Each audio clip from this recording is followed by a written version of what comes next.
Hello, everyone, and welcome. This is Roy Evans of the Jericho Broadcast Networks, and I am here with Mr. Darren Reed, who is the Senior Vice President of Stride Professional Development. Darren, how you doing today? I'm doing well, Roy. Glad to be here.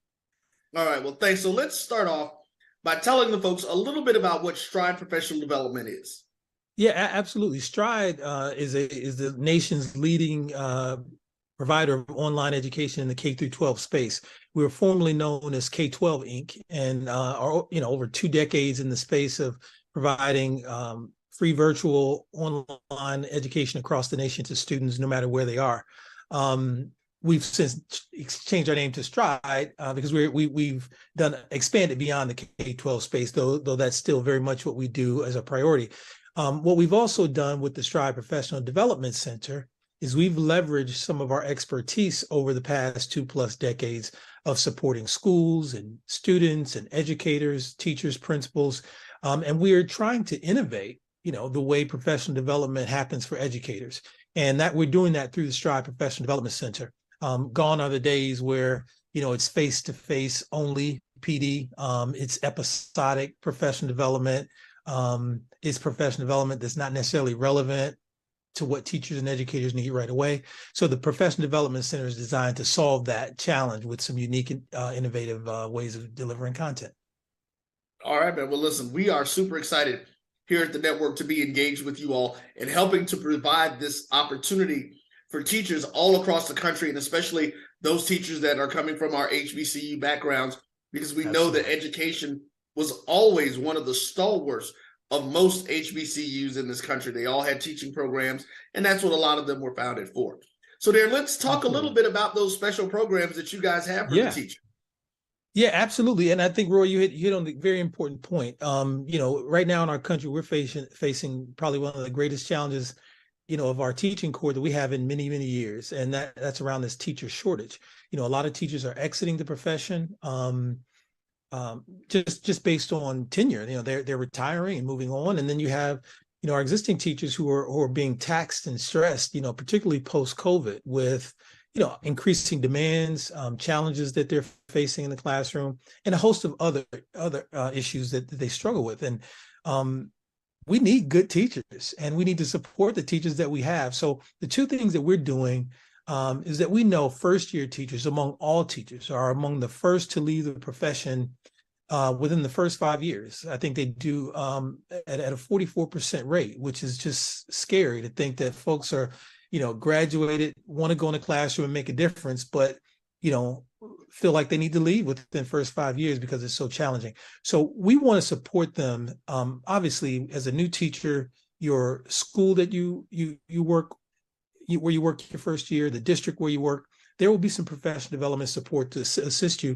But we want to go a step further. We want to help every teacher in the country get off to a strong start to their first year and have some stick-to-itiveness, to help them get through that first year. So we're offering a year free access to the Stride Professional Development Center.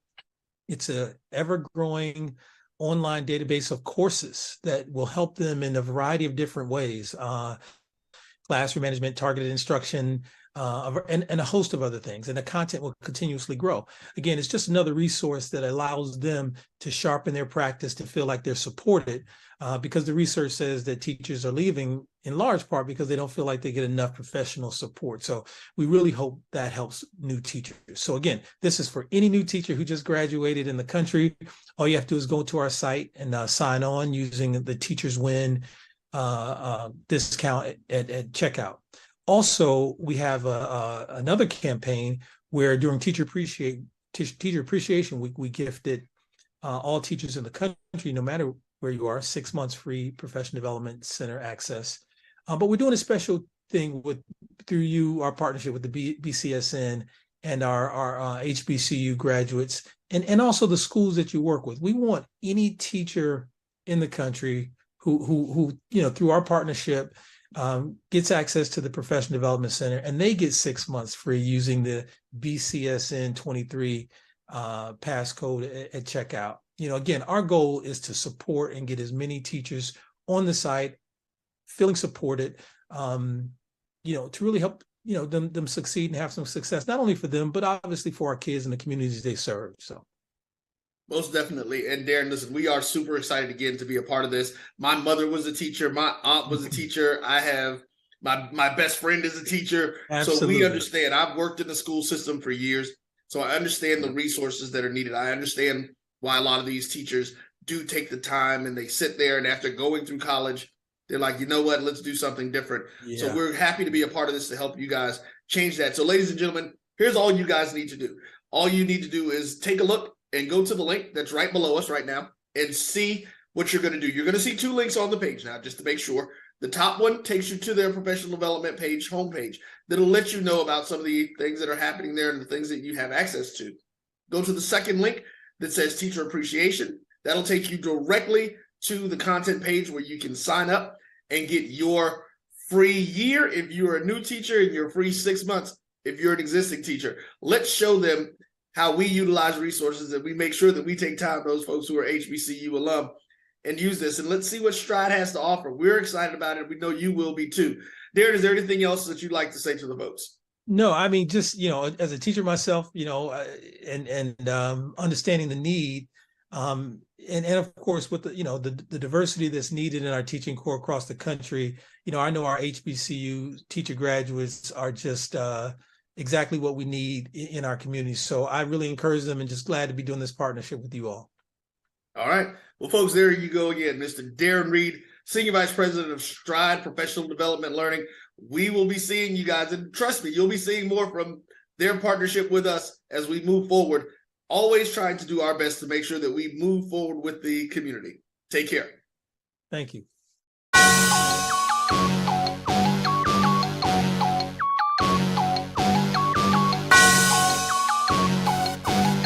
Yeah.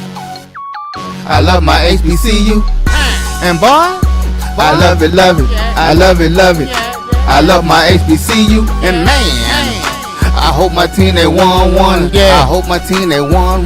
Yeah, man. I hope my team they won. Yeah. I hope my team they won.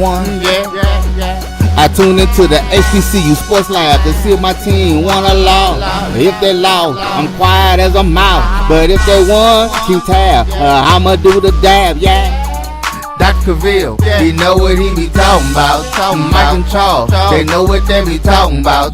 They compress the analytic data with the hip hop. If you know them like I know them, they gon' tell you if your team, if they won or lost, and who the ball.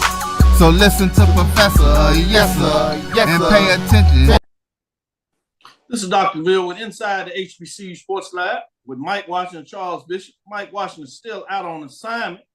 We'll have ADG joining us as we get into some of the marching post segments into our games of the week. Remember, on the second half of the show, we're going to get you some updates as you will have the opportunity, I should say, to also co-watch us and the South Carolina State at North Carolina Central MEAC game. So we're going to switch up our games of the week. We're going to give you the major division early, so we can have it before the game to kind of give you some insights as you get ready to get into it. And then the second half, we'll get back into our mid-major game analysis. With that being said, Charles, how are you doing today?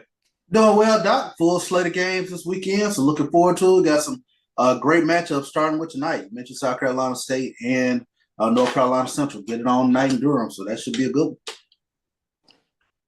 With that being said, welcome to episode 450 of Inside the HBCU Sports Lab radio show and podcast, the show that's covering the sporting HBCU diaspora, all things HBCU sports, from institutions large and small, from the NAIA, I should say, to the NCAA.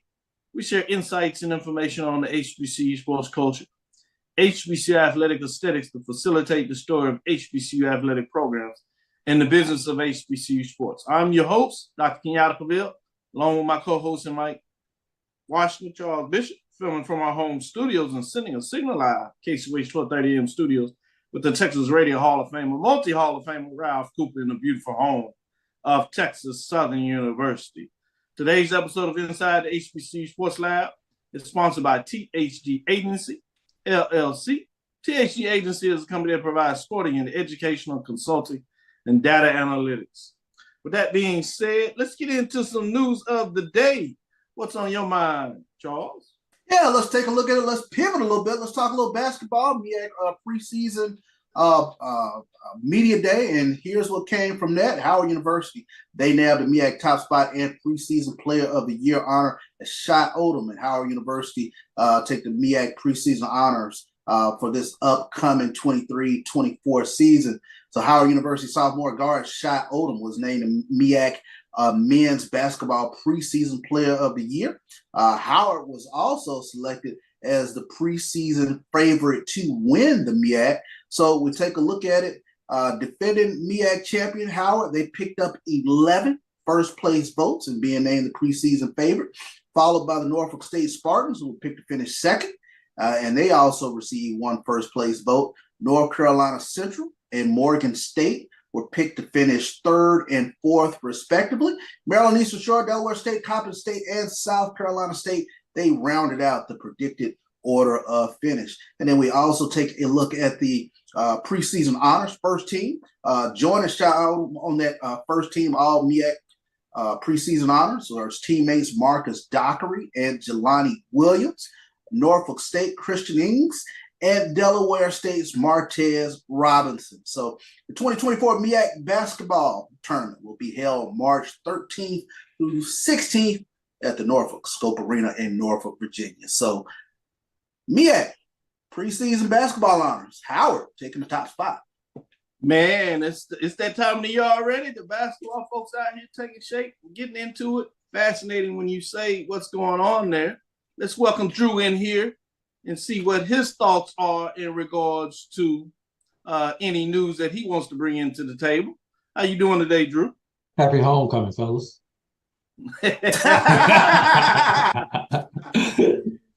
Touche. Nice. Yes. Happy homecoming to you, Drew. Yes, sir. Yes, sir. Let's give us some SWAC volleyball. As well as Roy back there in the background producing. We make sure we show love to all the FAMU folks out there. Happy homecoming. Happy homecoming. And my there's BCSN sports rep co-host Brian Fulford, and you guys did a great job on the ONG Strike Zone. I know you guys were a little awkward with the color scheme that we had going on there, but other than that, y'all did all right. I like that. You made me nervous with your text that talked about Florida Athletic Methodist and Christian University. I think you were making sure that you covered all bases. Yeah, but you know, Prairie View likes to lose to Christian schools, so we decided we were going to change our name for homecoming week. Florida Athletic and Methodist and Christian. So you know, we just got to put y'all in the right mindset for homecoming. I see, no doubt about it. Oh, let's get to fun, great stuff.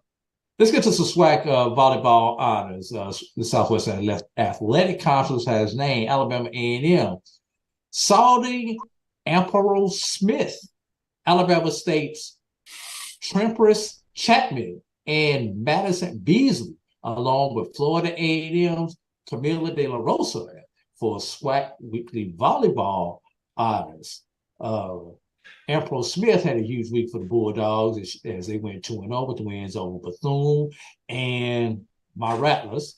She had 45 kills and 89 attacks, hitting .405, averaging 5.63 kills per set against FAMU. Damn, why'd you have to do it against FAMU? She recorded a career-high 34 kills. She was the offensive player of the week. Chapman was named defensive player of the week, moves in 8th place all-time at Alabama State with 791 career digs. That's a lot of sore arms on those digs. After her performance against Florida A&M and Bethune this past week, for the week, she posted 40 digs in the 2 wins, including 22 against FAMU and 18 over in the victory over Bethune. Beasley became just the 5th player in school history to reach 2,000 career assists with her performance against. Why is everybody getting the honor who played FAMU, man? God, no. And over Bethune. She finished with 52 assists, including a team high 29 against Bethune in just 3 sets, while recording 23 against FAM. And I think every week that SWAC has given out volleyball honors, a Rattler has been on the list. De La Rosa continues that trend as she picked up her second career double-double as a Rattler with 16 digs and 34 assists versus Alabama A&M. She also added 3 blocks. One of those was solo. And 20 assists and 8 digs versus Alabama State. And those are your SWAC volleyball weekly honors. Hey, Drew, I like that little nugget you put out there every week. That's pretty impressive. Go do the research every week this year for 2023. No, I know you dig on your research. So yeah, no, I'm serious. 2023. That's pretty good nugget though. That's been a Rattler on the volleyball honors every week. Wow. That's pretty cool. And that probably goes back a couple of years as well if we dig further enough. Yeah, like I said, I only know this year's stats. I didn't go back and look at 22. I don't know if we got it every week in 22 or something. You know I was gonna find a way to make a homework assignment out of it. No, hey, I've been sitting back and listening, not saying a word. Like, that sounds like a homework assignment. I got one for the class later if Brian didn't give it out on Tuesday. So good deal. We'll get it out there. All right. Charles, go ahead. What else you got on your plate?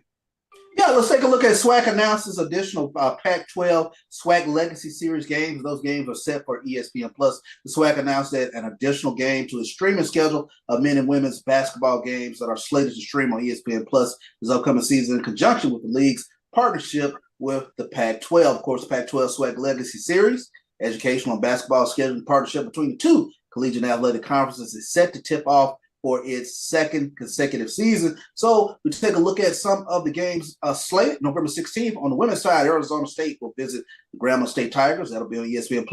November 19th on the women's side again, Washington State will visit the Prairie View A&M Lady Panthers. November 20th, California Cal Bears will visit Florida A&M Lady Rattlers. And then also on November 20th, Oregon State Ducks will take on FAMU. That's on the men's side of things. And December 19th, Fight On, USC Trojans, they will visit Alabama State. So those are your games that will be streaming on ESPN Plus in the Pac-12 SWAC Legacy Series. Can I ask a question about that? That's pretty big.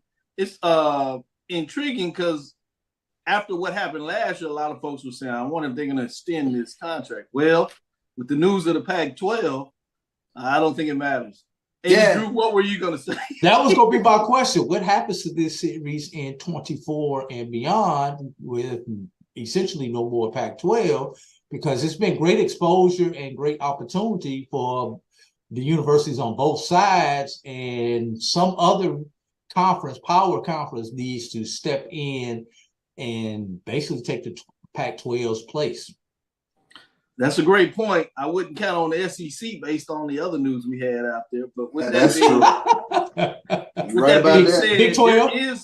there is a chance that the Pac-12 may survive. Obviously, there's litigation just for the formalities. You know, we know and follow all sporting news out there, professional or college. We just choose to focus on HBCU. But you have Washington State and Oregon State, and they have a lawsuit against the rest of the Pac-12 that has previously left to see who owns the rights to the conference, essentially. Previously, when conference teams leave, at least in the Pac-12, and this is similar to a lot of other conferences, that the rights stay with the remaining members. That happened when USC and UCLA left. Also happened when Colorado left. All the other teams essentially left at the same time. So there's a little question in regards, is that still the case?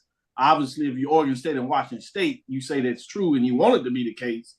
But now it's in a judge's hands, and based on that, because there's a lot of financial money involved, particularly about the NCAA money associated with that conference. And if they kept their rights, they'll do it. And there are people out there that says there's essentially an agreement in place with the Mountain West Conference if the Pac-12, namely Washington State and Oregon State, are able to keep the naming rights and ownership history of the Pac-12. So fascinating to see where that goes. If nothing else, based on the question that both of you all have, particularly you, Drew, what happens to the series? There may be a chance, at least, that there is a such thing as a Pac-12 in some different type of format And in that case, you might get extension. Otherwise, I like what you said. It would be great to have another autonomous 4 in terms of remaining, pick up the partnership and move it forward. With that being said, let's get to the last honors. Going back to you, Drew, before we get in our first break. Another honors you wanted to get out there? Yeah, let's look at football, but not the kind that you tote the rock in, the kind you actually use your feet in. And that would be SWAC soccer. Southwestern Athletic Conference has tabbed Alabama A&M Victoria Mealing, along with Southern's Ayala, Bailey Williams, and Sydney Bellamy for SWAC Soccer Weekly honors for their outstanding performance in the past week. Mealing scored 2 goals for Alabama. The offensive player of the week is Mealing, who scored 2 goals for Alabama A&M during the game against Prairie A&M and Texas Southern. Defensively, Bailey Williams was a significant contributor on both ends of the field, playing a total of 180 minutes with her 9th start. And goalkeeper Bellamy contributed 6 crucial saves for Southern during games against UAPB and Grambling State. With that, let me squeeze this in here because Shivery's not dead. I'd be remiss if I didn't do this for the MEAC women. First team for the MEAC was also announced today, along with the men. You have Destiny Howe, a guard, senior out of Howard, 6 foot, Queens, New York. Kiera Wheeler, a forward, junior, 6'1", Norfolk State, Minneapolis, Minnesota. Mossy Staples, a guard, redshirt senior, 5'7", Coppin State from Fort Washington, Maryland. Lamara Hayes, a guard, senior, 5'7", Maryland, Eastern Shore, Philadelphia, Pennsylvania. And Kamiera Burks, guard, redshirt senior, 5'8", North Carolina Central, Chicago, Illinois. Predicted order of finish: number 8, South Carolina State, with 18 points. Number 7, Delaware State with 43. 6 is North Carolina Central at 54. Number 5 is Coppin State, 64. Number 4, Maryland Eastern Shore with 67 points. Number 3 is Morgan State, 1 first place vote along with Maryland Eastern Shore with 86 points. Howard, 2 first place votes, 114 points, but a lot of folks have confidence in Norfolk State, the Spartans, to continue the wreck shop as they've done over the last couple of years with 12 first place votes, 115 points, but just edging out Howard with 114. So it'll be interesting to follow as we get into MEAC play, both on the men's side and the women's side, as Charles gave you the update of what that looked like on that side. With that, let's take our first break. We'll come back on the other side, and we'll get into the marching sport as we get that going and give you some updates there in the mid-major division. Charmin Ultra Soft has so much cushiony softness, it's hard for your family to remember they can use less. Sweet pillows of softness. This is soft. Holy Charmin. Oh, excuse me. Roll it back, everybody. Sorry. Charmin Ultra Soft is so cushiony soft, you'll want more, but it's so absorbent, you can use less, so it's always worth it. Now, what did we learn about using less? You gotta roll it back, everybody. We all go, why not enjoy the go with Charmin? At CDW, we get speed as the new currency of success. Our team spends way too much time tending to outdated applications and software when they should be focused on driving application agility and innovation. CDW Amplify Development Services modernizes software and application development to help accelerate innovation and digital transformation. So you mean building new applications, UI, and mobile interfaces? Well, you said you needed to innovate more quickly. Oh, so he's a listener. To do more at scale, trust CDW Amplify Development Services. Nope. Nope. Come on, him? Ooh, I like him.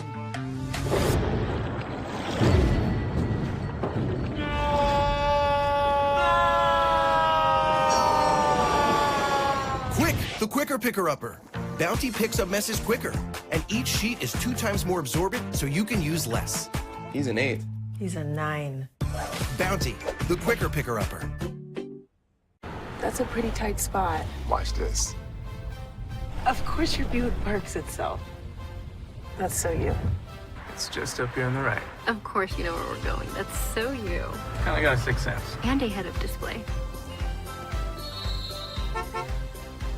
They're here. Hit the field, warm up. You brought all these players in your Buick? Yeah. so you. It is. There's a Buick that fits your life because at the heart of every Buick SUV is you. If you think all pads are exactly the same, think again. This is Always Ultra Thins reinvented with the Always Triple Protection System. This pad wicks gushes 90% faster, absorbs even more so you can feel dry, and locks odors in. Rethink your pad for up to 100% leak-free and odor-free comfort with the totally reinvented Always Ultra Thins. This is always like never before. Press the analytic data with your hip hop. If you know them like I know them, they gon' tell you if your team, if they want a lot, and who the ball. So listen to Professor, yes sir, and pay attention, cause he gon' teach a lesson. This is Dr. Bill inside the HBCU Sports Lab with Professor Drew and Professor Bishop. Let's get right into it. Nobody dropped out of the poll this week, but there are some changes, including changes at the top, Charles and AD. Receiving votes continue to be Talladega Marching Tornadoes, Kentucky State Mighty Marching Thoroughbreds, and the Fayetteville State Marching Rocco Express. With that being said, number 7, Benedict Marching Tiger Band of Distinction, still just 1-0. They continue to fall. They fall from 6th last week. They're in the 7th spot. They're in trouble and danger of falling out. At number 6, you have Albany State Golden Rounds Marching Show Band, or as Mike would say, Albany, 2-0, both in terms of overall and in the conference. They're 124 points, and they move up a spot this week. At number 5, you have Virginia State Trojan Explosion, 2-1 overall in the season, 1-0 in the conference, and they fall as they have not been in action in a couple of weeks. At number 4, Clark Atlanta Mighty Marching Panthers Bands had a big victory this past weekend as they entertained Central State. 2-0 overall, 1-0 in the conference race. They move up a spot after the victory. At number 3, Winston-Salem State Red Sea of Sound, 3-1 overall. They got a big victory themselves. They are climbing up the polls, 3-0, but they stay and remain at 3 this weekend.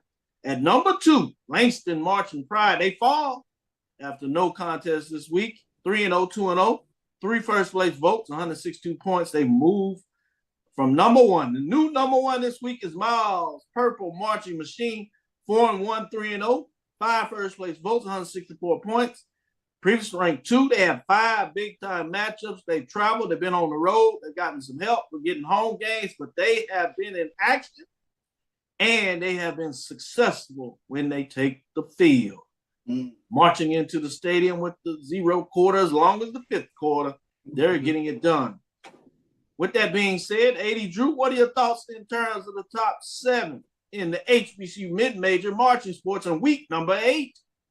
So not only does no one want to play the Benedict football team because of how they slaughter everybody, no one wants to march against Benedict either, it looks like, because they've only had one matchup all season, Dr. Cavil. And that's a very powerful band over there that they've got in Columbia, South Carolina. I like the point that you're making. All right. Refresh my memory, Dr. Cavil. Who did Miles lose to? Do you remember? Benedict? I think it was Ben. No, Benedict didn't come. It was earlier, maybe in Alabama State. Alabama State. Yeah, Alabama State when they went over there early in the year. So the only loss is to an FCS band. Okay, that's correct. Okay, we'll leave out for where it is, but I have received word that Miles will not be traveling to Albany State this weekend, so we will not have a matchup. Right there. Look, Miles is getting ready for the Marching Crimson Pipers. They sit at home getting their show ready for the Marching Crimson Pipers. Speaking of the Crimson Pipers, come on down, Clark Atlanta. Come on down and get some of this. We go.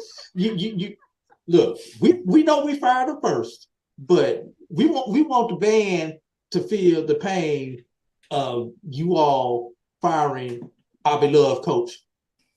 I know that's right. We didn't fire Coach Slater. We just let the contract.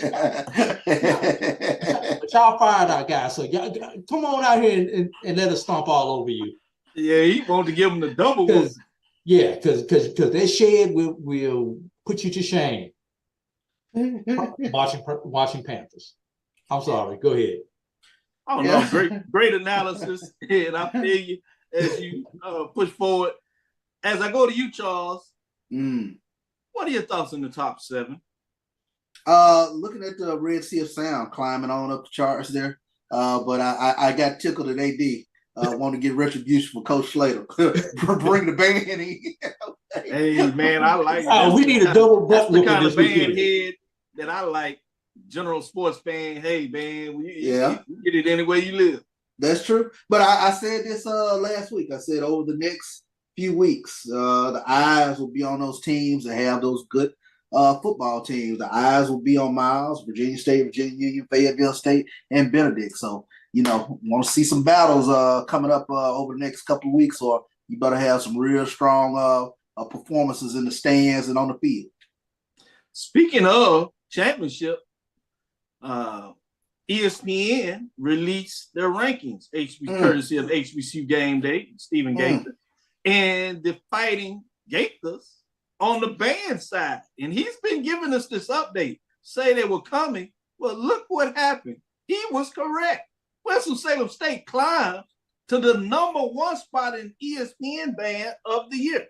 Winston-Salem made a huge jump in the Division II NIA ESPN Band of the Year rankings. See the new top 10. When you talk about their top 7, and you can go to HBCU Game Day to get the full top 10, I'll start it at 7 so you can kind of get an idea of what, how it compares, I should say, with Dr. Cavill's mid-major poll ranking. At number 7, you have Langston. Previously, remember, when the first release came out, they were #1 at the top, so they fall pretty far. At number 6, Tuskegee, A.D. Drew. She gets some love. That means they're in fighting distance of the top 4. At number 5, Savannah State. I have them outside of my top 10. At number 4, Clark Atlanta. I do have them in the top 7. Same spot. I can see that. Yep, same spot.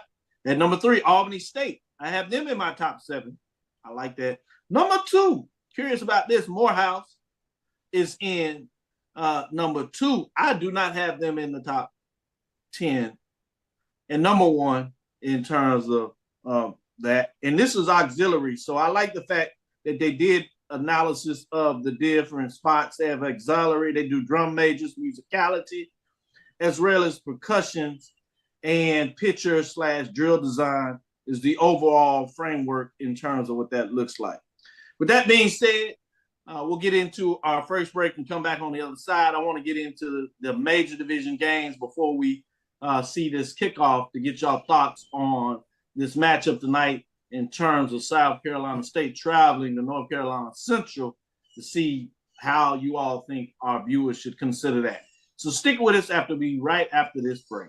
Are you hungry for authentic Caribbean food? Like jerk chicken, oxtail, red snapper, shrimp, tofu, and rasta pasta? Well, find your way over to Mango's Caribbean Restaurant, 180 Auburn Avenue, right next to Royal Peacock in downtown Atlanta. Them belly full, but we hungry. Mango's Caribbean Restaurant, open daily from 11 a.m. to 10 p.m. And on Friday and Saturday, we're open till 4 a.m. Come to Mango's and put some spice in your life. So we've got a good thing going. Mango's Caribbean Restaurant, 180 Auburn Avenue, right next to Royal Peacock in downtown Atlanta. For more info or directions, call 404-698-3992 or log on to mangoscaribbeanrestaurant.com. For instant coupons, text MANGOS to 313131. Tell your mama hungry, papa hungry, brother hungry. Mango's Caribbean Restaurant, authentic Caribbean cuisines. Open up the door. Tell them mama hungry.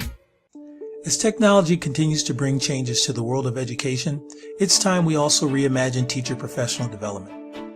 Gone are the days of one-size-fits-all learning that can only be accessed at a specific time and place. The Stride PD Center is an on-demand library of mobile-friendly courses that allow educators to learn anytime and anywhere. Our dynamic courses provide bite-sized learning and help educators advance their knowledge while also gaining professional development hours. The best professional development plans are those that include a level of flexibility and choice for educators. Whether you're a teacher, school, or district, visit us today to take charge of your learning. press the analytic data with this hip hop. If you know them like I know them, they gon' tell you if your team, if they wanna lose, and who the ball, So listen to Professor, yes sir, and pay attention, cause he gon' teach a lesson. Let's get into the major divisions of Dr. Bill's inside the HBCU Sports Lab. We're looking at our HBCU Huddle Report. Major division game of the week is out of the MEAC, Durham, North Carolina, Old Kelly Riddick Stadium, Thursday at 6:30 Central Time, ESPNU, as you know. South Carolina State, 3-4, 1-0 in the race. At number 2, I should say, North Carolina Central Eagles, 6-1, 1-0. I was thinking about Josh Seniors and his rally cry and his plea in terms of getting those voters. Not quite enough changing it, but maybe based on how they perform tonight, it might change it up. They're 6-1, 1-0. As you know, it's a playoff field. You can't afford to drop any. Both these teams come undefeated where it counts in terms of conference play. What are your thoughts, Drew, in terms of this matchup? Well, let's take the Eagles first. 2 consecutive Thursday night games. You know, just interested in seeing 2 consecutive Thursday night games. The big advantage this time, they're at home for game 2 versus being on the road for game 1, where you have a South Carolina State who's coming in on a short week and having to travel on a short week. Advantage, North Carolina Central in that area. What it's going to come down to, can South Carolina State run the ball like Buddy Pugh wants to run the ball, control the clock, and keep that defense off of the field? Whereas Central, well, we know they've got arguably the top. We know they had the best quarterback in the MEAC. They've got one of the top running backs in the MEAC, and they got a damn good defense in the MEAC. So the shorter South Carolina State can make this game, the better their chances are. But like the old song, you got fly like an eagle to the sea. Let the spirit carry me home. I'm going with the Eagles. Good stuff. Good stuff. With that being said, let me go to you, Charles. What are your thoughts? Took the words right out of my mouth. I mean, South Carolina State, to me, they have to shorten this game up with that running game. And you got to have Tyler Smith. You got to have Juwan Howell. Huge games last week against Delaware State when you talk about both. Tyler Smith, 122 yards rushing. You also had Juwan Howell with 119 yards rushing. This has got to be a game where that South Carolina State offensive line shows up and sort of wears down North Carolina Central. But I'm with you on this, AD. North Carolina Central at home, after that showing last week against Morgan State, I think they have a chip on their shoulder. I think North Carolina Central comes back with a vengeance tonight. Charles, you would appreciate that and really like this. North Carolina Central's band, the Sounds, they went up to Baltimore on a Thursday. Yeah. To hold the band show in that. And so I was like, that's pretty nice. Good stuff. Let me stick with you. You around the corner. Exactly. But the fact they went up there on a Thursday, you know, it's not a lot of administrators that kind of kick in for that. So you're right. Short distance should, as Charles said, they should be on the road. But the fact that they did it is another thing. I guess we can talk a little more in that when we get in the marching sport major division. With that being said, let's get into this SWAC matchup. I have Baton Rouge, Louisiana. This is my SWAC major division game of the week. We have bonus, so we have 2 of them. We'll talk about the other one as well, which is probably a little more important. But this one is intriguing for me for some reason. Texas Southern Tigers travel to Baton Rouge. It's a 4:00 game, and it will not be broadcast. 2-5, 1-3, or at least on any of the networks. You can go to Southern and pay the fee, and they'll stream it. At number 5, Southern Jaguars at a 4-3, 3-1 tied, 3-way tie with Prairie View as well as Alcorn. So this game has a lot of implications. Texas Southern has won the last 2 games, so Southern certainly is trying to get some kickback. But you'd have to believe that Texas Southern Tigers are not fearful of Southern because they defeated them 2 years in a row. Dooley was there last year, even though the first year was under a different coach. They've got it done regardless. So it'll be fascinating to see. They are going to campus. They are going to the Bluff this time, so that might make a little bit of a difference. What are your thoughts, Charles? I think Coach McKinney touched on something that really concerned me going down the stretch for Texas Southern. He talked about the depth going down the stretch. He talked about a few injuries here and there that could really affect their depth. And you saw that last week against FAMU. They really kind of wore down in the second half. And that FAMU running game really went berserk in the second half, 52 yards at halftime, but they finished with over 250 yards rushing.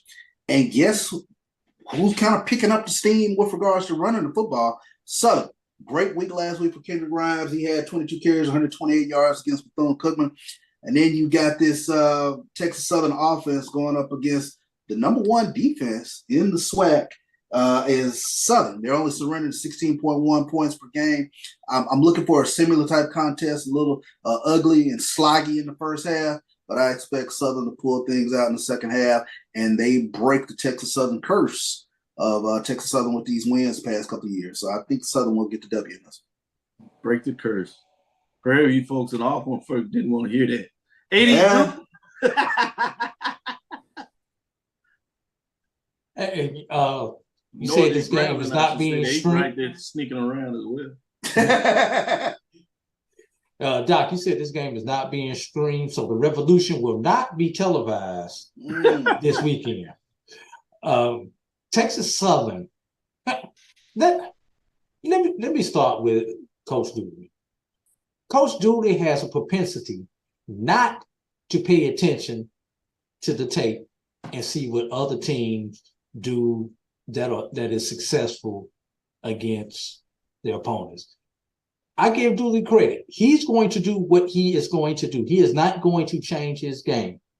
Charles, I think that was a one-off with them emphasizing the run game the last time that they played. We know Dooley, he talks that run game, but Dooley want to air that ball out all over the field. But so, can he? That he don't care. He don't care whether he can or he can't. He gonna damn sure try. And that's what I'm afraid is going to happen against Southern, because he's going to try to do what he may not have the ability to do. That's going to lead to mistakes, turnovers, maybe a costly interception down in plus territory for Texas Southern. And somehow Texas Southern I think they have enough to win this game and to stay competitive. And Southern will find a way to open the door for Texas Southern. So I'm going with the Southern team with the long name, the two name Southern team. That's Texas and Southern. Ooh. 80, Drew, I'd be remiss as a guest of ours, regular guest. I didn't give you a chance to speak on the matchup. Charles did this Tuesday with Brian as we brought it up, but this is our bonus game. Tallahassee, Florida, Bragg Memorial Stadium homecoming, breast cancer awareness. SWAC Saturday, 28th, 3 o'clock ESPNU. As we have the logo with the experience up there. That's pretty clever. Number 10 Prairie A&M Panthers 3-4, 3-1, and number 1 Florida A&M Rattlers 6-1, 5-0. Fighting to see if they can put themselves in a position to clinch the number 1 seed out of the Eastern Division. They need some help. You have this little game in Birmingham, Alabama called the Magic City Classic. And certainly I'll say little as in a joke with the large crowd that's anticipated for that big-time matchup. Alabama A&M needs to win the game to keep their hopes alive. And obviously, if Alabama State gets it done, then and FAMU wins, wow, it's locked up before November. With that being said, what does FAMU have to do in this matchup, or what is your breakdown in terms of this matchup for whether it's the Prairie View A&M Panthers or the Florida A&M Rattlers? So the ag school from Florida plays the ag school from Texas, and both have an eye on the scoreboard to see what the ag school from Alabama does, because it's going to affect all 3 of these games. Let's just look at the symmetry of these 3 teams. When was the last time Prairie View traveled to Tallahassee, Dr. Cavil? You would know this probably better than I would. How long has it been? In terms of okay, football, how long has it been since Prairie View has traveled to Tallahassee? Oh man, it's been 1950 since they traveled down there the last time they seen a game in terms of that matchup.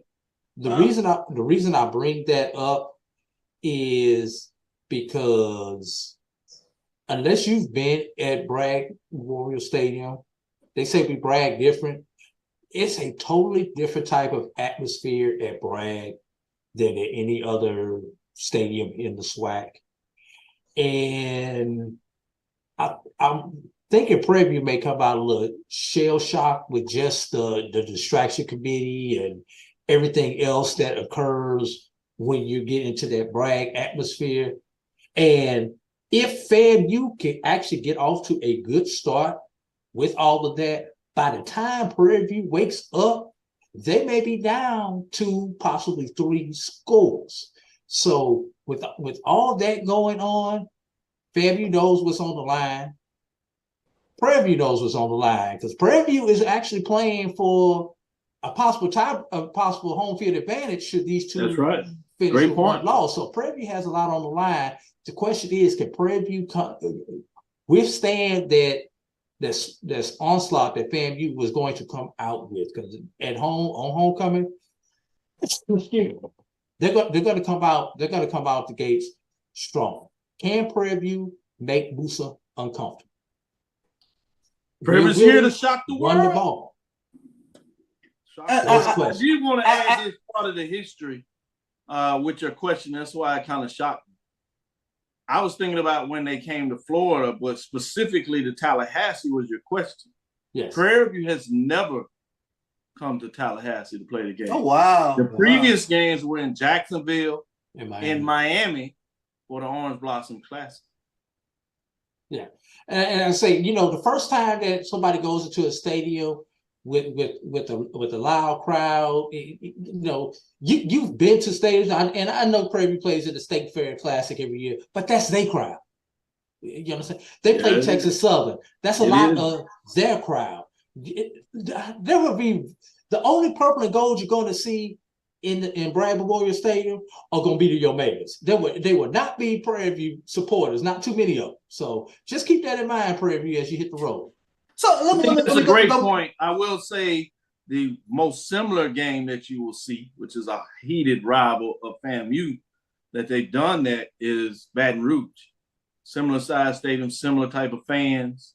Yeah. And Prairie View is used to going down there. And they've had some success. And recently, they defeated Southern for their homecoming in a similar type of situation. Jonte Aber. Get in here.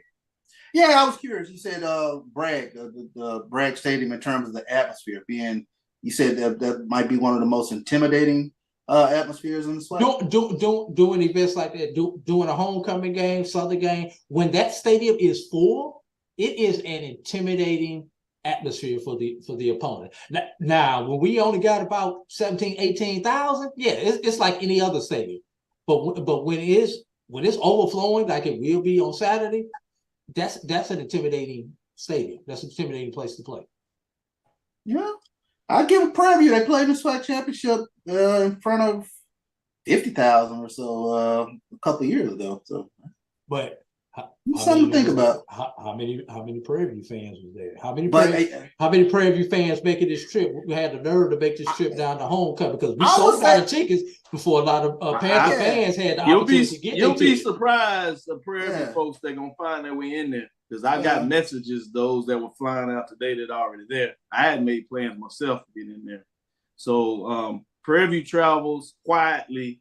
In a significant matter. The other thing is you have a good group of Prairie View folks out of Atlanta. They're going to come in. They're going to get tickets.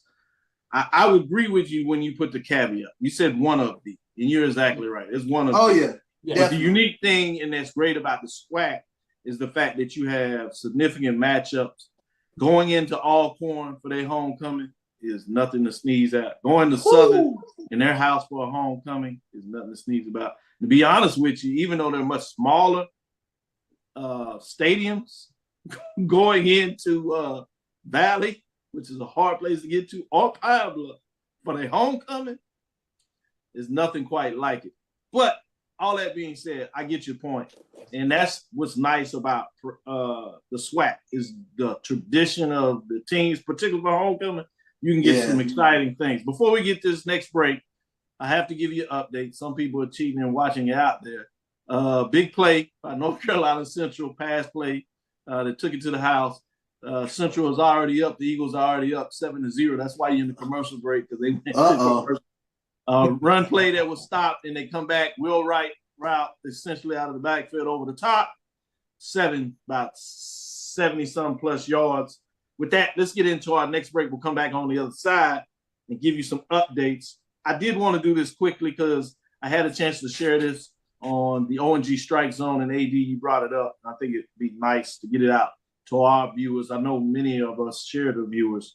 But the overall record in this matchup, just historically, is 4-2, Prairie View's favor. Prairie View has won 3 out of 1 in the OVC. Big number because FAMU didn't lose much in the OVC. While Prairie View has not been to the campus of Tallahassee, FAMU has come to Prairie View one time. And in terms of that, it was a loss. FAMU got it done on the campus of Prairie View. Prairie View also had a Prairie View Bowl, significant bowl that was similar, actually predates the OVC. And FAMU was in that game one time, championship game. And in that matchup, Prairie View got it done. So the overall record is 4-2, with 5 of those matchups being in the end of the year games. Nix was just 2-2 overall against Gaither in terms of head-to-head matchup, 1-1 in OVC, 1-0 in the Prairie View Bowl, and obviously at 0-1 on the campus of Prairie View. 1936, when you asked the question, in terms of first matchup, Prairie View won 25-0. Panthers in that year were 4-4-2 out of the SWAC, and the Rattlers were 2-4-1 and 2-2-1 in terms of SIC play. That game was in the Orange Blossom Classic in Jacksonville, Florida, and Prairie View won it in terms of that matchup. Prairie View lost to Tuskegee in their very own Prairie View Bowl that was played after that on January 1st in 1937, causing them not to earn any championship in that matchup. 1937, Prairie View won 27-14. That was in the Prairie View Bowl. That was played January 1st, 1938. That was in Houston. Panthers was 6-4 overall in that season. They defeated the SIC champs, which were the Rattlers, that was 7-1-1, 5-0-1 in the SIC. It really gets good and takes up a notch 20-some years later, 15-some years later in 1953. Prairie View wins 33, FAMU 27. So Prairie View has won 3 straight matchups, including the 1953 matchup in the Orange Blossom Classic. This time the OVC was played in Miami. Both teams come in as champs. FAMU was the champion of the SIC, 10-1 overall, 4-0 coming out of the SIC. SWAC champs, Prairie View was 12-0 overall, 6-0 as champs of the SWAC. Both of them were co-national champions, Panthers, Rattlers, who also shared with Tennessee State in 1954. You have these matchups going in here in terms of FAMU getting payback in 1954. FAMU won 19-7. That game was over Prairie View on campus. Both of them were SIC. Both of them were conference champs, SIC. FAMU was 8-1, 4-0. Prairie View was champs of the SWAC, 10-1, 6-0 in terms of what that looked like. You had a 3-way championship, 5-way championship. Rattlers, Panthers, North Carolina Central, Southern, and Tennessee State, your co-national champions. 1958, Prairie View 26, FAMU 8, Orange Blossom Classic. SIC champs were FAMU, 8-1 overall, 4-0, 5-0 in the SIC. SWAC 10-0-1, 5-0 in that one. National Black College champion Prairie View unanimous, followed by 1959, the end of the series, FAMU 28, Prairie View 7, Orange Blossom Classic in Miami. This time, Rattlers get the last laugh. SIAC champs 10-0, 5-0, SWAC 9-2, 6-1. National Black College champion for the Rattlers as they were unanimous. Prairie View did beat Wiley in the Prairie View Bowl, second to the last edition of the bowl game. The team was ranked number 14 in the final UPI Coaches Small College Poll champion. FAMU rallies as they close up the series. A little bit of history there in regards to Prairie View and Panthers, coached by Billy Nix, Jay Gaither, to let you know the rich history that was there.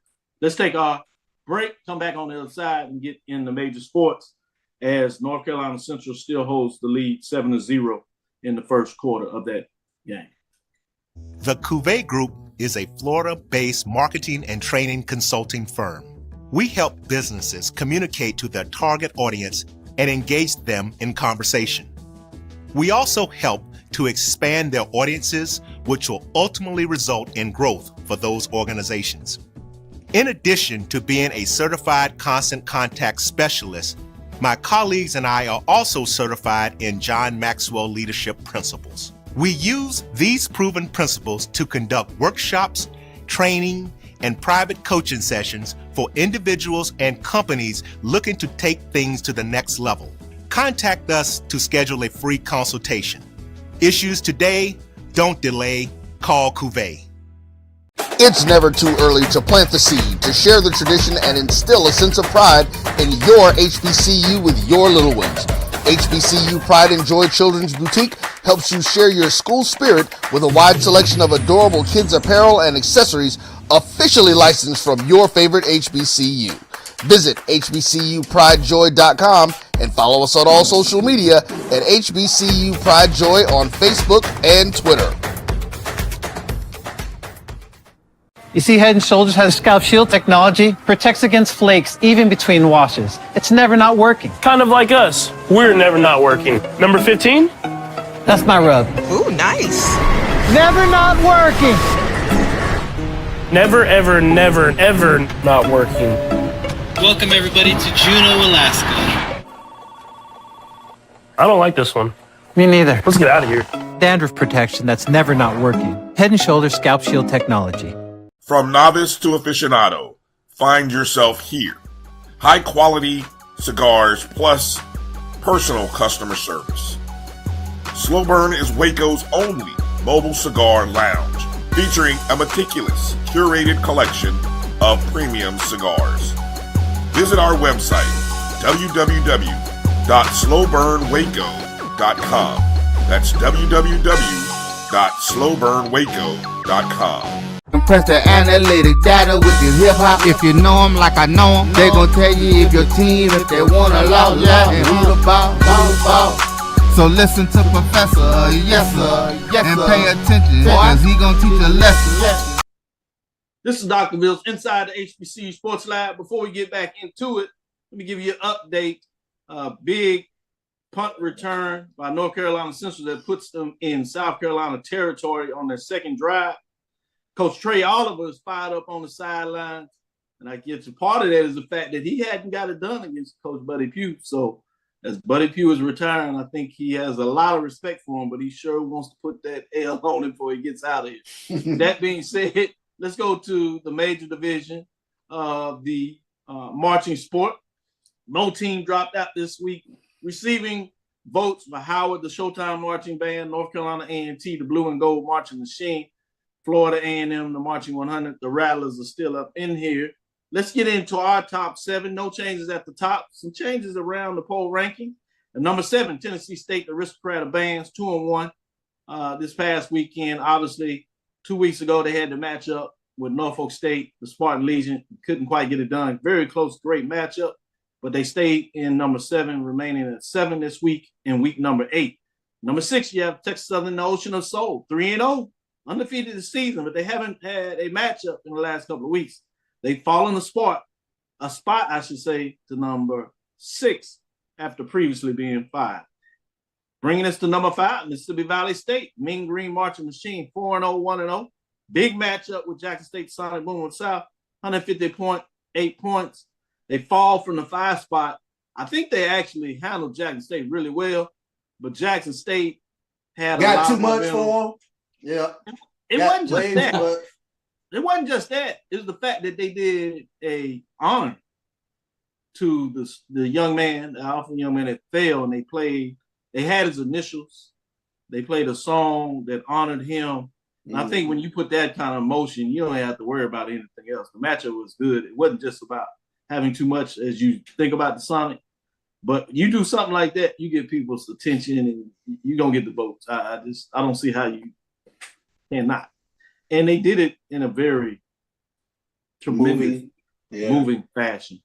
And number 4, Southern Human Jukebox. They fall from number 2 spots. They had some bad luck. They hadn't had matchups over the past couple of weeks. Some of it's not their fault, but other teams are matching up, getting it done. And they fall from 2 all the way to 4, 4-1, 2-1, still holding 1 first place vote. And number 3, the Bethune-Cookman, the Marching Wildcats, 3-0, 1-0. They get it done. Surprising. At home, Jacksonville, Florida. They get it done against Southern Human Jukebox. Lackluster performance. I think being off kind of hurt the Jukebox. They were right in the mix. They still have 1 first place vote, 106 points. They move up 3 spots to number 6. And number 2, Jackson State, the Sonic Boom of the South, with that win over Mississippi Valley. They jump all the way up to the 2 spot from number 3, 5-1, 4-0, as they continue to get it done. 1 first place vote, 198 points. Number 1 still remains Norfolk State and Spartan Legion, 5-0, 7 first place votes, as they lose 1 first place vote of being off this week, but they remain at number 1. With that being said, what are your thoughts on the rankings, starting with you, Charles? Let's see what happens with Sonic Boom this week. They'll take a week off. They will not be going to UAPB. But I was trying to look and see where Bethune-Cookman was going to be this week. Yeah, Bethune-Cookman at Grambling. So it looks like Bethune-Cookman won't be traveling as well. Southern Human Jukebox. They got a good tilt with Texas Southern. That's the top 7 matchup. That's the one you're looking for. That's the one I know you were looking for it. You gonna get it. I was trying to find it. I was like, wait, okay, that one gonna have some fire to it. Hey, it's a little salty over there too. They done took it to the last couple of years in the class. Yeah. You got the son coming back home, and you know he gonna be ready to show out. They ain't performing in a couple of weeks. I'm really ready to show out. On them horns. It's gonna be fire down there, fireworks, whether it's on the football field in the stands or post the game in the 5th quarter. That one should be good. That's gonna be a good one. Yep. Live 80, Drew. What are your thoughts in terms of the Marching Sport this week? Rankings, week number 7. Does anything in here really surprise anybody? Here's a question. Charles kind of perked up a couple of them. I think he was questioning where they were ranked. I think he was surprised when he saw Bethune-Cookman sneak up that high. The question becomes: is Norfolk State, are they gonna have some battles going down the stretch? That's my question. Are the Spartan Legion gonna mix it up with somebody? They might not have but one more. They need to get on the road to probably make sure they get maybe 2. So I think it's gonna be hard for them to stay number 1. They put in a lot of work, so they probably top 4. So it'll be interesting there. And more importantly, they're certainly in the mix for the ESPN rankings. And after 80 Drew talks about his thoughts, we'll get an update on that one. No, I mean it's pretty much cut and dry with this. Wait a minute, I lost my place on the rankings. Now all of a sudden my computer locked up and I'm trying. No problem. As you were getting in it and give your thoughts, let me jump to HBCU game day as they released it, and then I'll come back and get your thoughts. They released their top 10. They have 10 Alabama State, the Marching Hornets. Number 9, FAMU Marching 100. 8, Tennessee State Aristocrat Bands. Number 7, Southern University Human Jukebox. And number 6, Prairie A&M Marching Storm. Take a break here and give you an update in terms of the matchup. Charles checking it out.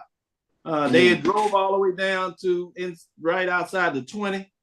The previous play before they got the interception, the tight end was wide open coming off with a slant. He drops the ball and it hits the defensive back in the hand. He drops it. The next time they tip it up and they make sure they catch it. So you got an interception. South Carolina State has the ball back. Let's get in the top 5. Bethune-Cookman, Marching Wildcats, Texas Southern University, Ocean of Soul, Number 3, Jackson State, the Sonic Boom of the South. Number 2 is Norfolk State Spartan Legion. So number 2, ESPN poll. Number 1, North Carolina A&T Blue and Gold Marching Machine. So much action going on out here. South Carolina State fumbles the ball. 54 for North Carolina. Still picks it up, runs it into the end zone. It is 13-0, waiting for the extra point. So even when they get the break, they can't hold on it. With all that being said, AD Drew, a lot going around. What are your thoughts? Wow. Look, the question is, can Bethune or Southern sneak in and knock off one of those top two? You know, everybody wants to see the boom in the box in Atlanta. But, well, let me rephrase that. Everybody in the SWAC seems like they want to see the boom in the box. But the rest of the HBCU sports diaspora wants to see, you know, somebody else. Now, we don't know where they are in the official rankings, but looking at your ranking, Dr. Cavil, Norfolk State is going to be tough to beat. Norfolk State just has that sound. They are there in the MEAC. Nope. Honestly, I don't think anybody in the MEAC is going to challenge them. Point blank. Question is, can the Boom, who's sitting number 2 right now, have enough challenges to be able to overtake Norfolk State? Got Texas Southern, got Alcorn. That's enough. Oh no, I mean the opportunity is going to be there. They also had a Bayou Classic, Charles. Yeah, Southern. I said the Boom. Classic. Yeah. Oh, the Boom. Yeah, I was talking about the Boom. Oh, they Texas Southern going up for Jackson State. Yeah, well, yeah, because they came down, Southern. didn't they? Yeah, they did. Usually pretty good. They were returning that. Great point. It'll be interesting going down the stretch. I will say this. Obviously, what is more important than our poll ranking, not to say that I don't love what we do here, but I was stunned with this. Southern fell to number 7. So as you talked about being in that top 4, they might find a way to be in the top 4 in our poll, but they got some work to do with and remember, they only have one more chance to present their case for the end of December. End of November, I should say. They were 7 overall. They break down the auxiliary. Check this out. Top 4 in terms of auxiliary, according to those that rank these. Number 4, Texas Southern. Number 3, North Carolina A&T. Number 2, Norfolk State. Number 1, Jackson State. Southern ranked all the way at number 8. Drum majors. Number 4, North Carolina A&T. Number 3, Alabama State. Number 2, Prairie View A&M. Number 1, Tennessee State. Southern was number 6 in terms of drum major. Musicality. Number 4, Southern. We always recognize them for that. I think pretty easy. Number 3, Norfolk State. We've learned a lot about them. Number 2, Jackson State. Obviously, many people certainly appreciate the musicality of the Boom. Number 1, North Carolina A&T. A lot of folks on that side of the track, if you want to use that frame, have always told us about A&T and Norfolk in terms of their musicality. So that's answering up. Percussion. Number 4, Jackson State. Number 3, Morgan State. Number 2, Norfolk State. Number 1, North Carolina A&T. Just out of that, I got to give a shout out. Number 5 is Prairie View. Southern is missing in the top 10. So they might be at 11 or 12 because they rank all of them, but they're outside of the top 10 in terms of percussion. That percussion, that's going to always rest in the MEAC. Or that's going to always rest on those MEAC schools because they really feature their percussion. That's just something you don't see a lot in SWAC. And you see that with Prairie View, they tend over the years. Prairie View has, it has that kind of framework. Mm-hmm. But I agree with you, but I never would have thought Southern would be out the top 10.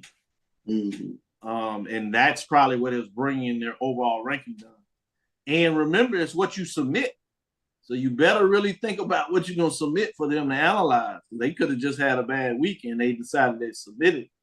And you see the proof, for at least what they think.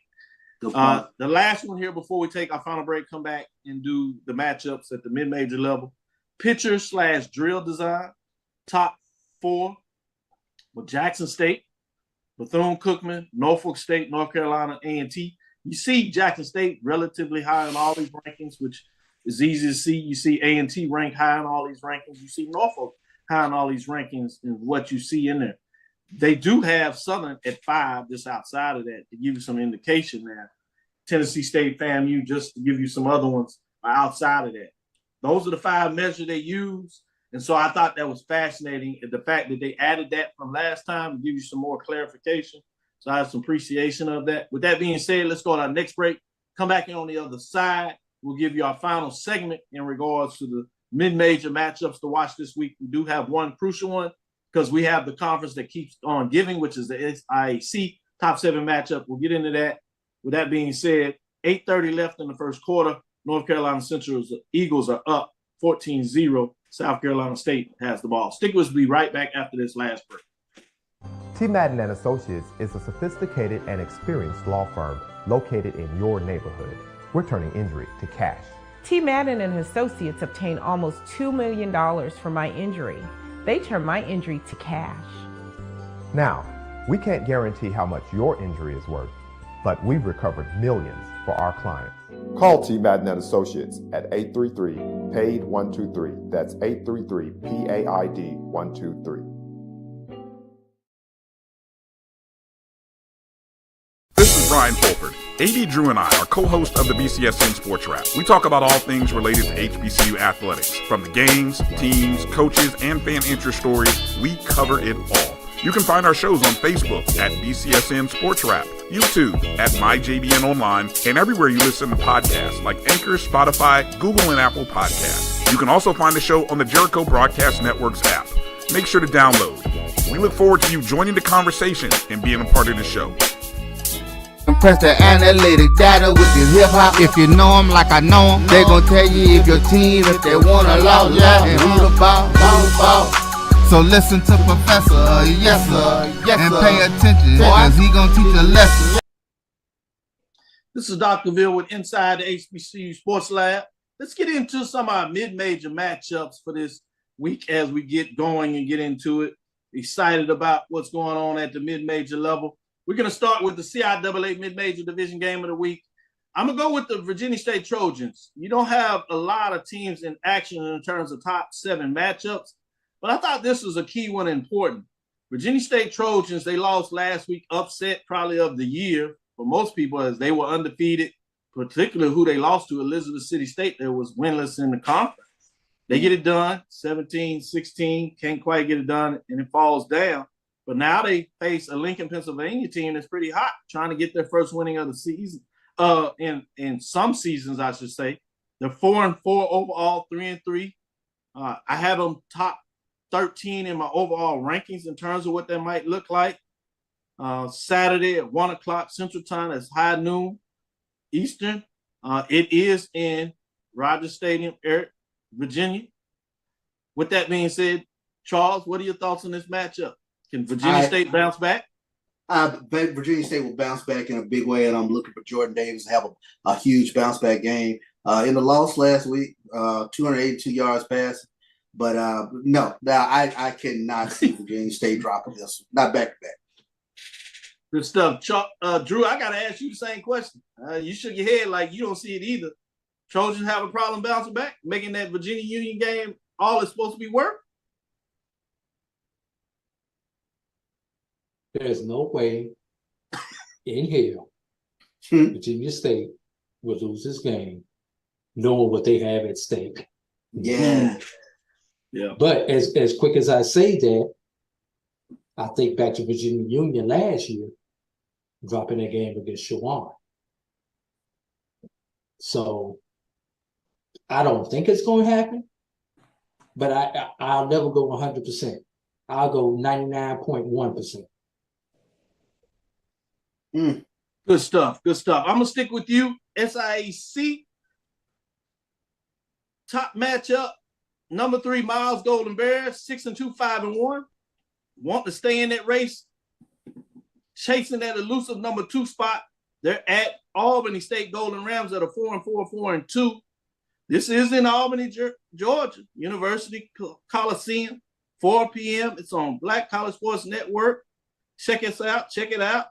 With that being said, I have Albany State ranked 14th overall in the mid-major strength rankings. With that being said, Drew, what are your thoughts on this matchup?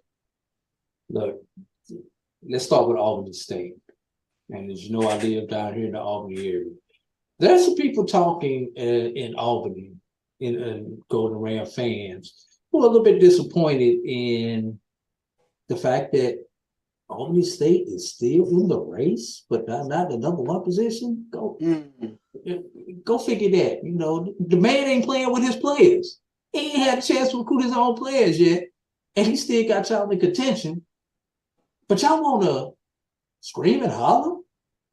Anyway, Miles knows what's on the line. Miles knows they cannot afford to lose this particular game. So Miles has the better quarterback. Miles has the better running game. Miles has the better defense. Mm-hmm. There's no reason Miles should not win this particular ball game to set up a golden match between the Golden Bears and the Golden Tigers on next Saturday in Fairfield, Alabama. That is the one to look at. I have to agree with you, but I want to know what Charles thinks about this matchup. I think Miles will be focused, and as playing a team like Albany State with a running back like Freddie Gaines, you're forced to be focused. He had a big game last week. When you take a look at what he was able to do, 128 yards. But like you said, too much is on the line for Miles. And like you said, AD, they have the better quarterback, the better running game, and the better defense. Edward Klein Peters is going to have another huge game. I got the Golden Bears in this one. Good stuff. That'll do it for today. I do need to make one correction. Black College Sports Network, BCSN, does not have this game. It will not be televised in terms of that matchup. You do have a Benedict versus Savannah State on ESPN family of networks, so check it out. We do have the audio of the Tuskegee versus Clark Atlanta University with the video replay on Sunday. So be sure to check it out if you want to see the replay on Sunday, and certainly catch the audio live. Tuskegee is in the race in regards to chasing that number 2 spot, so it should be a good one in terms of what that looks like. I'm not sure, as we broke it down, that Clark Atlanta really has a chance. But AD Drew told you a little bit about his personal desire of what he wants to take place. So we do need to see next week, does it get taken care of. With that being said, thank you for listening inside the HBCU Sports Lab. Make sure you share our podcast with your friends and colleagues. I am Dr. Kenyatta, the Dean of HBCU Sports, coming from inside the lab in the College of HBCU Sports with Mike Watts and Charles Bishop. AD Drew doing his thing tonight. With that being said, with 2 members of the X's and O crew, make sure you check out BJ Jones every week, curator of the HBCU Weekly on Tuesday, Joshua Simmons Sr., curator of HBCU Nightly on Wednesdays. They join us on Sunday along with Drew as we get you going at 9 o'clock, giving you a breakdown of what took place on the HBCU landscape on Sunday morning. Again, we want to thank you for listening to Dr. Bill's Inside the HBCU Sports Lab with Mike Watson and Charles Bishop every Tuesday and Thursday at 6 o'clock, Sunday at 9. We look forward to next week as we discuss the latest news in the lab. Follow me, Dr. Kenyatta Cavil, DrKenyatta, that's Twitter, Facebook, and Instagram. Inside the HBCU Sports Lab on Twitter, Facebook, and YouTube is Inside the HBCU Sports Lab. Dream big, continue to move forward, and follow them rattlers out there. Happy homecoming. I hope the Panthers ruin it, but that's another discussion. Just kidding. Y'all enjoy your homecoming. Just partly kidding. I do want you to enjoy your homecoming, but I do hope Purvey takes care of business. I'm not sure about it, but I do want that to happen. We will talk with you soon. Charles. Of course. Get me out of here, Drew, before I get in trouble. Happy homecoming, Rattlers. Ball and parlay, Skiggy. Lecture. Dismiss.